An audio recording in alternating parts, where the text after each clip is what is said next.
وہ بڑے سنجیدہ ہیں. میں اس بات پہ بنیادی طور پہ اختلاف یہ رکھتا ہوں کہ قانون شریعت کے مطابق نہیں ہے، جبکہ آپ کا جو کانسٹیٹیوشن ہے وہ کہتا ہے کہ سپریم لا جو ہے وہ شریعت اور قانون ہوگا. اللہ کے نبی نے کہا بچہ اس کا ہے جس کے بستر پہ پیدا ہوا. عدالت کہتی ہے کہ بچے جو ہیں وہ ماں کے پاس جائیں گے. یہ اختلافی نوٹ ہے بہت بڑا، جس کی وجہ سے آئندہ آنے والے مسائل پیدا ہوتے ہیں. آپ بنیاد ٹھیک کر لیں، باقی کام جو ہے وہ ٹھیک ہونا شروع ہو جائیں گے.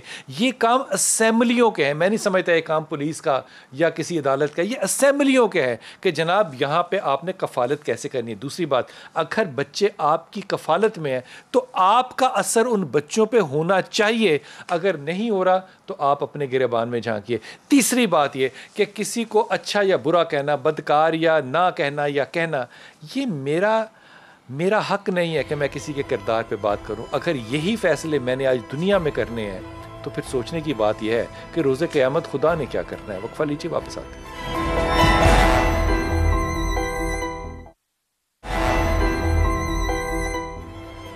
بسم اللہ الرحمن الرحیم. ہماری تاریخ جو ہے نا اسلام کی حضرت یہ بھری پڑی ہے ایسے واقعہ سے. آپ کو یہ بتانا جو ہے وہ تو سورج کو چراغ دکھانے والی بات ہے نا. حضرت عمیر کا میں نے آپ کو جو واقعہ عرض کیا، یہاں پہ حضرت عبداللہ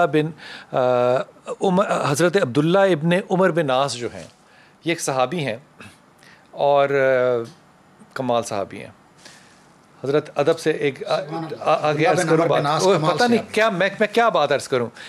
آپ کے ساتھ رسول پاک صلی اللہ علیہ وسلم کی یہ آرگومنٹ، کون صحابی کرتا تھا آرگومنٹ کیا ہو رہی ہے کہ میں زیادہ طاقت رکھتا ہوں یہ کام کرنے میں، میں زیادہ طاقت رکھتا ہوں یہ کام کرنے میں زیادہ طاقت رکھتا ہوں. بحث کس پہ ہو رہی تھی کہ وہ نماز ساری رات پڑھتے تھے، وہ سارا دن روزہ رکھتے تھے. ابا نے شادی کر دی ان کی. دلہن سے پوچھا صبح والد نے کہ بہو کیسا کہ تھا میرا بیٹا، کہا انہوں نے بھی رات کو تہجد پڑھی، میں نے بھی تہجد پڑھے. پیغام مل گیا. رسول کے پاس گئے جب یہ شکایت لے کے، والد شکایت لے کے گئے تو انہوں نے اس بات پہ آرگومنٹ کیا. پھر نیگوشیٹ میرے رسول صلی اللہ علیہ وسلم نے کیا کہ اچھا ایک دن کرو اور ایک دن نہ کرو. اس صحابی کا یہ مقام دیکھیے گا کہ صحابی، یا میرے مولا کیا صحابی اور کیا تقوی ہے کہ وہ کہہ رہے ہیں کہ میرے میں عبادت کا زور زیادہ ہے. والد کی شکایت ہے، رسول سے کہہ رہے ہیں نہیں میں. اب یہ صحابی بیٹھے ہوئے ہیں، یہ میں نے صرف پس منظر پیش کیا. یہ صحابی بیٹھے میرے نبی کے پاس اور میرے نبی نے 3 دن ایک مسلسل بات کہی کہ تمہیں میں ایک جنتی نہ دکھاؤں. ان کے دل میں خیال آیا کہ میرے علاوہ کون جنتی ہو سکتا ہے. جب وہ شخص آیا تو اب حدیث یوں کہتی ہے کہ اس شخص کے جسم سے، داڑھی سے، بازوؤں سے وضو کا پانی، یہ تخمینہ ہے، وضو کا پانی گر رہا تھا اور وہ شاید نماز پڑھنے جا رہا تھا. کہا جنتی، دوسرے دن جنتی، تیسرے دن جنتی. پھر ان کو خیال آیا کہ اس کے اندر کون سا ایسا عمل ہے جو میرے میں نہیں ہے، میں اس کو دیکھوں. جا کے ان کے گھر میں وہ 3 دن قیام کیا. انہوں نے بات کو مختصر کر رہا ہوں، کہتے ہیں کہ میں نے کوئی ایسی ایکسٹرا عبادت نہیں دیکھی، جیسے کہتے ہیں نا ایکسٹرا کیلکولر ایکٹیویٹی نہیں دیکھی. وہ رات کو عشاء کے بعد سو جاتے تھے. بس پھر میں نے یہ دیکھا کہ جب وہ کربٹ لیتے تھے تو اللہ اکبر کہتے تھے اور اس طرح ہلکی پھلکی چھوٹی سی بات کر دیتے تھے. میں نے اس کے علاوہ کوئی ایسا ایکسٹرا آرڈنری پہلو نہیں دیکھا.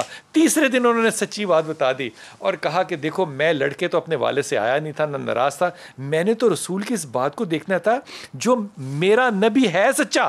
سبحان اللہ، سبحان اللہ. یار کیا صحابی ہے وہ سچا. لیکن مجھے سمجھ میں نہیں آیا کہ کیسے جنتی ہیں. اس شخص نے کہا مجھے بھی نہیں پتا میں کیسے جنتی ہوں. پھر وہ جب جانے لگے تو انہوں نے بلایا اور بلا کے کہا کہ میرے سینے پہ ہاتھ رکھو. یہ جو دل ہے نا، ہائے ہائے ہائے، قربان جائیں صحابہ کے. کہا اس دل میں ایک ہی بات ہے جو کہ مجھے جس پہ مختلف لگتا ہے اپنا آپ، میرے دل میں کسی کے لیے بغض نہیں ہے. بس اللہ اکبر، اللہ اکبر. کسی کے لیے میرے دل میں بغض نہیں ہے. جس پہ میرے نبی نے 3 دن مسلسل کہا کہ جنتی نہ دکھاؤں. کہاں وہ راتوں کی عبادتیں، کہاں وہ تہجد، کہاں وہ روزے، کہاں وہ گفتگو میں زیادہ کر سکتا ہوں عبادت، کہاں صرف ایک عمل. میرے دل میں کسی کے لیے بغض نہیں ہے. خدا کی قسم میں آپ کو ادباً اور حلفاً کہہ رہا ہوں کہ سب عبادتیں کرنی ہیں، لیکن یہ جو بغض ہے نا یہ نہ رکھنا، کیونکہ میرے نبی کی یہ سنت ہے بغض نہیں رکھنا. اللہ اکبر. یہاں پر ایک جملہ بڑھانا چاہتا ہوں آپ کی ہی بات میں. مسند احمد کے اندر یہ حدیث ہے جو آپ نے بیان کی. رسول اللہ صلی اللہ علیہ وسلم نے عبداللہ بن عمر بن عاص رضی اللہ عنہ کو خاص طور پہ فرمایا کہ تم نے اپنے باپ کی نافرمانی کبھی نہیں کرنی. ہائے ہائے, تم نے اپنے باپ کی نافرمانی کبھی نہیں کرنی. اتنا زاہد عابد ہر کام میں آگے بڑھنے والا, میرے اندر زیادہ طاقت ہے, کیا اپنے باپ کی نافرمانی کبھی بھی نہیں کرے گا, سوچا بھی نہیں جا سکتا. لیکن پھر آپ اسے فرما رہے ہیں کہ تم نے اپنے باپ کی نافرمانی نہیں کرنی. تو آج یہ اولادوں کو پیغام ہے کہ آپ بھی اپنے والدین اس پہ ایک اگلا جملہ بھی کہیے قاری صاحب, اس پہ ایک اگلا جملہ بھی کہیے, اس پہ یہ بھی بتائیے کہ اللہ نے جب اس بیٹے کو جو اپنے باپ کی چوری کی شکایت لے کے آیا تھا اس پہ کیا حکم جاری کیا تھا؟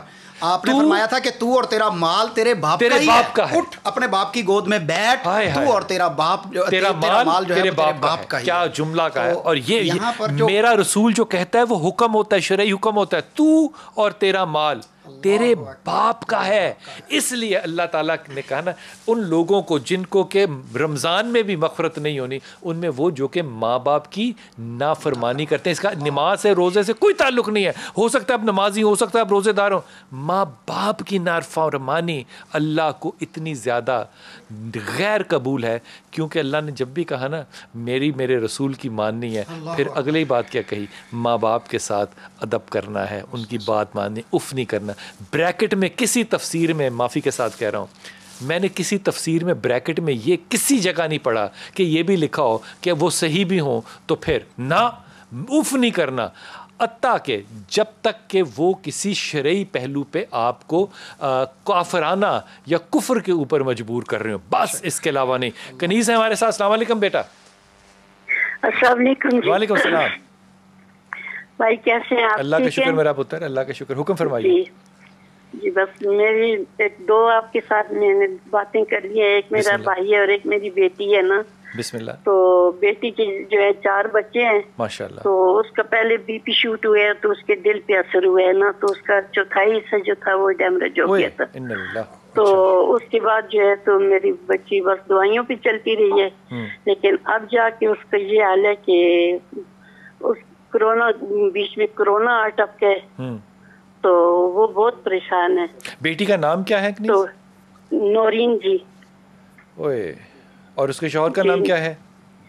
آفتاب احمد. اچھا, میں نورین کو پہلے تو ایک وظیفہ بتا رہا ہوں جو کہ میرے خیال میں اس کو کرنا چاہیے. اپنا سیدھا ہاتھ انگلیاں بند کرے, اوپر سے نیچے کی طرف اپنے دل کے اوپر پھیرے, اور یا وہاب اللہ کا نام ہے, اس کا ورد کیا کرے. پہلی بات تو یہ. لیکن نورین کو اس سے اگلی بات میں کہنا چاہتا ہوں, نورین کو کہو کہ خدا کے واسطے اس دنیا میں لوگوں کو معاف کر دے, کھلے دل سے معاف کر دے, اور جنہوں نے زیادتیاں کی ہوئی ہیں خاص طور پہ ان کو معاف کر دے. یہ جو غم اور غصہ اور بغض لے کے وہ چل رہی ہے, یہ اس کے نفسیات کو برباد کر دے گا. لوگوں کو معاف کر دے, اللہ تعالیٰ رحم کر دے گا. یہ میں پوری ایمانداری سے تمہیں کہہ رہا ہوں. جب تک اس نے ماضی کو دفن نہیں کرنا, لوگوں کو معاف نہیں کرنا, غصے کو چھوڑنا نہیں, یہ کہنا کہ میں نے معاف کیا اور بھولنا نہ, یہ کوئی معافی شافی نہیں ہوتی. حتمی طور پہ ماضی کو کنٹرول ڈیلیٹ دبائے, ختم کرے اور یہ وظیفہ پڑھے. اللہ آنے والی زندگی میں آسانی اور برکت ضرور ڈالے گا. لیکن یہ میں تمہیں بات ضرور کہہ رہا ہوں, یہ بات کرنی مشکل ہے اس کے لیے, کیونکہ وہ ماضی کا پیچھا اور بغض سے باز نہ آنے والی شخصیت ہے. جی السلام علیکم لاہور. افشاں بیٹا. ہاں جی السلام علیکم. وعلیکم السلام. ہاں جی, میرا یہ مسئلہ ہے کہ افشاں گل نام ہے, ہسبینڈ کا نام ہے افضل جی, اور وہ بالکل نہیں پوچھتا مجھے, بالکل نہیں بلاتا اور نہ توجہ دیتا ہے. بیٹا 2 ہی بیٹے ہیں, ایک کا نام فضان, ایک کا نام فراز. تو آپ کیا چاہتی تھی کتنی اولاد ماشاء اللہ تعالیٰ ہونی چاہیے؟ 2 بیٹے ہیں, وہی ٹھیک ہے. جی جی. آپ زیادہ چاہتے تھی اولاد؟ نہیں, ایک بیٹے کو بھیجا ہوا ہے, ایک بڑا بیٹا جو ہے وہ تو کر رہا ہے ماسٹر, تو چھوٹا جو ہے نا وہ بھی 15 سال کا ہے. لیکن اسے جو والد ہے نا اس کے پاس بھیجا پڑھنے کے لیے, لیکن وہ نہ وہاں دلچسپی لے رہا ہے پڑھنے کی, اور عجیب سی حرکات کر رہا ہے, پریشان کر رہا ہے. پڑھائی بچوں کے نام کیا ہے؟ بہت لائق ہے, لائق بہت. بچوں کے نام کیا بیٹا؟ پڑھائی فراز ہے جو نہیں پڑھ رہا. ہاں توجہ نہیں دے رہا, اور وہاں کہیں کوئی ڈیرے بن رہی ہے, ماں باپ لے کے اس کو ڈیرے پہ رکھا ہوا ہے. وہ کہتا ہے میں دربار پہ قبر پہ بیٹھ جاتا ہوں. عجیب عجیب باتیں. اتنا لائق بچہ ہے, اس کو ضائع ہونے سے بچا لے بس. آپ میری اتنی مدد, کوئی کلام دیں کہ وہ بچہ جو ہے نا وہ پڑھائی کی طرف. 15 سال کا بچہ لائق کیسے ہے یہ بتائیے؟ آپ کہہ رہی بڑا لائق ہے, لائق کیسے ہے؟ ماشاءاللہ بہت لائق ہے, کلاس میں پوزیشن ہولڈر ہے. تو یہ لاک ڈاؤن کی وجہ سے گیا ہوا ہے، تو وہ پتہ نہیں دماغ کیا اس کا کر دیا ہے، کیا نہیں کیا، کچھ سمجھ سے باہر ہے. تو آپ کو لگتا ہے کہ والد اس کی صحیح تربیت نہیں کر رہے؟ نہیں، والد بھی صحیح ہے، پڑھا لکھا ہے، لیکن وہ بچے کے اندر ہی کچھ پتہ نہیں کیا چلتا ہے کہ میں بس آپ پرائیویٹ میٹرک کا دوں گا امتحان تو میں باہر چلا جاؤں گا. عجیب ایجوکیشن سے کیا کہا، کچھ سمجھ نہیں آ رہی. کہ وہ کہتا تھا میں نے ڈاکٹر بننا ہے، اور اب وہ بالکل ہی اپوزٹ ہو گیا، بس میں میٹرک کروں گا تو میں باہر چلا جاؤں گا. اچھا، بالکل اسی عمر کے اندر نا افشاں گل، میں تمہیں ایمانداری سے بتاتا ہوں، پین فرینڈشپس ہوا کرتی تھی خط لکھنے کی ایک. اب تو خیر لوگوں کو لکھنا نہیں آتا، خط کہاں سے لکھنا. تو میں نے اپنے والد صاحب سے کہا کہ میں نہیں پڑھنا چاہتا. انہوں نے کہا بالکل نہ پڑھ، بڑی اچھی بات ہے. تو کیا کرنا چاہتا ہے؟ میں نے کہا میں نے پڑھنا نہیں ہے. انہوں نے کہا کرنا کیا چاہتا ہے؟ میں نے کہا دبئی جانا ہے. دبئی جانے کا بڑا رواج تھا اس دن. انہوں نے کہا اچھا تو ایسا کر، پھر ویلڈنگ سیکھ لے تاکہ جا سکے. 2 دن ویلڈنگ کے میں نے گزارے تھے. اس کے بعد میں نے میٹرک کر لیا تھا. پتہ چل گیا تھا کہ وہ پڑھنا دنیا میں سب سے زیادہ آسان کام ہے. جب آپ گھوڑے کو گھاس کے پاس لے کر جاتے ہیں تو گھوڑا گھاس کھائے گا. آپ کیسے گھوڑے سے توقع کرتے ہیں؟ آپ ان کو ڈیرے پہ لے کر جاتے ہیں، ظاہر ہے وہاں پہ وہ سارے جو ہیں وہ گوڈوں کو ہاتھ لگانے والے لوگ ہیں. وہ ایک 15 سال کے بچے میں ایک ڈفرینٹ فیز آئے گا. اچھی بات یہ ہے کہ اس لاک ڈاؤن کے اندر بچہ جو ہے وہ اس ماحول میں نہ رہے جہاں پہ ذہنی کفالت جو ہے وہ 15 سال کا بچہ ہینڈل نہیں کر سکتا. کہ جو گھٹنوں کو ہاتھ لگا رہا ہوتا ہے منافق ہو سکتا ہے، میں نہیں کہتا ہے اللہ معاف کرے، لیکن وہ ہو سکتا ہے کیونکہ کوئی اتنا جھکا ہوا نہیں ہوتا. وہ طاقت کی وجہ سے لوگ جھکتے ہیں. وہ اکثر میں اپنے استاد محترم سے کہتا تھا کہ استاد محترم آپ کو سب سے زیادہ ناپسند شخص کون سا ہے؟ کہا جو میری تعریف کرے. میں نے کہا استاد محترم وہ کیوں ناپسند ہے؟ استاد کہتا ہے کیونکہ اس کا مجھے کنفرم پتہ ہوتا ہے کہ وہ جھوٹ بول رہا ہے. میں نے کہا وہ کیسے؟ کہا مجھے تو پتہ ہے نا کہ وہ جو کہہ رہا ہے جھوٹ ہے، مجھے تو پتا ہے نا کہ وہ جھوٹا. میں کیسے لوگوں کی تعریف کو سچا سمجھنے لگ جاؤں؟ لیکن یہ 15 سال کا بچہ اس بات کو نہیں سمجھ سکتے. آپ اس کو واپس یہاں لائیے، تعلیم کی طرف زور دیجیے گا. وہ ذرا آرٹسٹک مائنڈ بچہ ہے، اس لیے تھوڑا سا اس معاملے میں آپ کو بھی توجہ کرنی پڑے گی کہ نرم مزاجی کے ساتھ اس کو ٹیم کیجیے. جہاں رہ رہا ہے یہاں سے بلا لیجیے. اچھا ابا ہے لیکن وہ ماحول اچھا نہیں ہے. جی عرفا السلام علیکم بیٹا. السلام علیکم. وعلیکم السلام. میں عرفا بات کر رہی ہوں لاہور سے. جی میرا پتر. میری ایج 19 ایئرز ہے اور میں یہ کہنا چاہتی ہوں کہ جو بھی کام سٹارٹ کرنے کی کوشش کرتی ہوں اس میں ہمیشہ کوئی نہ کوئی رکاوٹ آتی ہے. چاہے وہ میری اسٹڈی کے معاملے میں ہو، میری جاب کے معاملے میں ہو، کوئی بھی ہو. آپ کیا جاب کرنا چاہ رہی ہیں اور کیا اسٹڈی کرتی ہیں 19 سال کی عمر میں بیٹا؟ میں بی اے میں ایڈمیشن لیا ہے. بی اے میں؟ اور بی اے میں. اچھا. اور ساتھ ساتھ میں جاب بھی کر رہی ہوں. کیا جاب کر رہی ہیں بیٹا؟ میں یہاں پہ ایک کمپنی ہے لاہور میں انسلامی، وہاں پہ جاب کرتی ہوں. اچھا بیٹا جاب کیا کرتی ہیں؟ میں یہاں پر جاب کرتی ہوں. ایکچولی سر یہ آفس بیسڈ ورک ہے. میں یہاں پہ ٹریننگ لیتی ہوں پرسنل ڈیولپمنٹ کورس کی، جیسے کہ موٹیویشنل. اچھا آپ کر بی اے رہی ہیں اور موٹیویشن لوگوں کو دے رہی ہیں؟ میں ابھی اور 19 سال کی ہیں آپ اور بی اے کر رہی ہیں آپ. 19 سال میں کون کرتا ہے بی اے؟ میں ایمانداری سے اس کلچر کو انتہائی بیمار کلچر سمجھتا ہوں کہ آج کل جو ہیں وہ لوگ جو ہیں موٹیویشنل سپیکر بن رہے ہیں. لوگ جو ہیں وہ کیا ہیلنگ کر رہے ہیں، سائیکو تھیراپی کے سیشنز کروا رہے ہیں اور اپنی زندگیاں جو ہیں وہ تباہ و برباد ہیں. آپ خدا کے واسطے اگر یہ بڑی ذمہ داری کا کام ہے. میں ایمانداری سے سمجھتا وہ فیس بک کے اوپر ایک جملہ چل رہا تھا جو کہ بڑا ہی انسلٹنگ جملہ تھا کہ فلاں فلاں استاد محترم نے سارے واقعات انہی کے ساتھ زندگی میں پیش آ گئے. یہ بڑا انسلٹنگ ہے. سب کے ساتھ سب واقعات نہیں آ سکتے ہیں، لیکن جو ٹرینرز ہوتے ہیں وہ خاص طور پہ ان کہانیوں کو بناتے ہیں. یہ ادب کی بات ہے، ادیب ہونے کی، رسپیکٹ کی نہیں، ادیب ہونے کی بات ہے کہ لوگ یہ کرتے ہیں. لیکن 19 سال کی عمر میں بی اے میں ابھی آپ کی ایڈمیشن ہوئی ہوگی اور اس کے بعد آپ کو یہ پرابلم پڑ گیا کہ آپ ناکام ہیں. آپ کہاں سے ناکام ہیں؟ میرا پہلے مشورہ تو میری بچی یہ ہوگا کہ بی اے چھوڑو، کوئی بہتر تعلیم حاصل کرو تاکہ تم آگے موٹیویشنل اسپیکر جب بنو تو تم صرف تصویریں بنانے والی یا انگلش لٹریچر یا پوئٹری لکھنے والی خاتون نہیں، تم سائنس کو بھی سمجھ سکو. اور تم یہ نہ کہو موٹیویشنل اسپیکر کے طور پہ کہ دنیا رکی ہوئی ہے اور باقی سب کچھ چل رہا ہے. پڑھ کے سیک اور سباق کو سمجھنے کی قابلیت حاصل کرنا اور اس درجے پہ پہنچنا جہاں پہ آپ لوگوں کو درس دے سکیں، یہ بڑی ایماندارانہ اور بڑی ذمہ دارانہ بات ہے. اس بے ایمانی سے